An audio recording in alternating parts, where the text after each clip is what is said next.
ওয়ালাইকুম আঙ্কেল। ওয়ালাইকুম আসসালাম। কেমন আছো? ভালো আছি।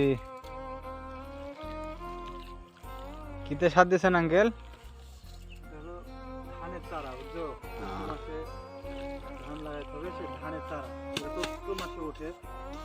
চারাটা শীতে নষ্ট হয়ে গেছে, এত সার দিয়ে তারপরেও উঠতেছে না, বুঝছো? তাই, এটা কি ধানের চারা আঙ্কেল? এটা হলো প্রি 108। তাই, ধানটা অনেক লম্বা, ফলন ভালো হয় ধানটা। এই চারা দিয়েছি, কিন্তু চারা এখনো তো সৌন্দর্য করতে পারলাম না। শীতে চারা তো মোটামুটি ভালোই হয়েছে, তাই না আঙ্কেল? মোটামুটি সম্পূর্ণ বই এখনো শিওর বলতে পারছে না তাই, লাগানো হবে কি। কতটুকু লাগানোর ইচ্ছা আছে আঙ্কেল? 15 কাঠার মতো লাগানোর ইচ্ছা আছে, তাই, ইনশাল্লাহ লাগাবো। এছাড়া কি হবে না আরো বেশি লাগবে?